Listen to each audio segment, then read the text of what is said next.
a lack of a no doesn't mean a yes, and a lack of a yes doesn't necessarily mean a no. This is my thought for today on just taking some of the pressure off our business.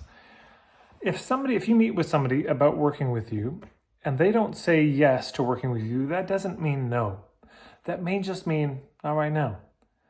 And if you meet with somebody and they don't say no to you, that doesn't mean yes either. That doesn't mean, well, they didn't say no to my offer, and so therefore they must want to move ahead. Of course, that gets into very sketchy consent territory. So it's just good to hold things as they are, because sometimes people say, well, they didn't say yes, so it's a rejection. And we can just make it mean so much, and it doesn't mean all that. Or, again, they can not say no, and we take that as a yes, which leads to a lot of drama, and them feeling manipulated and worked. So if they didn't say yes or they didn't say no, that's all it means. If they didn't say yes, it just may mean not right now. And if they didn't say no, probably also not right now. It's good to just check in. The absence of a yes doesn't mean the presence of a no.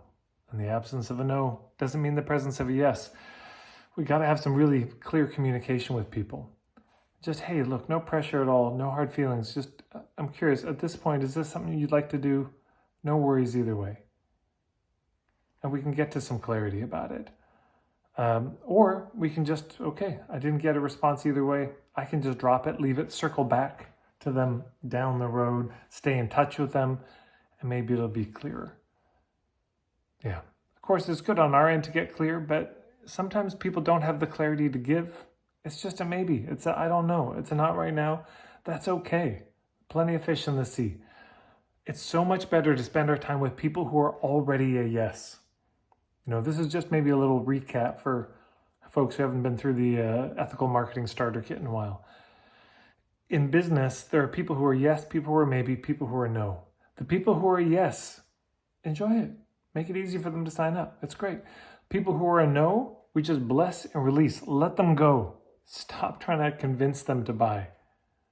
Yeah, they're just a no. The people who are a maybe, one of the big things to look at is, why do we have so many maybes? Because often the business model is this, hey, all maybes, like no, very few hard yeses, lots of maybes, very few hard no's.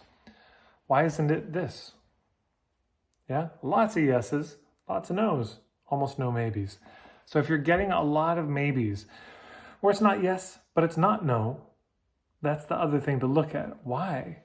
And what probably is happening is they don't have enough info to make a decision one way or the other. Your niche isn't clear enough. Your point of view isn't clear enough. The offer isn't quite right. It's one of those things usually. If it's not the ethics thing that you're pushing too hard or they're feeling manipulated. But usually what I'd look at is it's probably just, it's either the relevance isn't there in terms of the niche, the credibility isn't there in terms of the point of view, or the offer isn't right in terms of the value. Relevance, credibility, value, and I got a whole playlist on that. If you just go to my playlist, search RCV, you'll find it. That's all. Short little video today. Thank you so much for stopping by. You can leave a letter in the subscribe mailbox on your way out. Hit the little bell, and I'll know that you dropped it.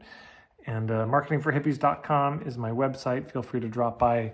A lot of free things there. Take care, everyone.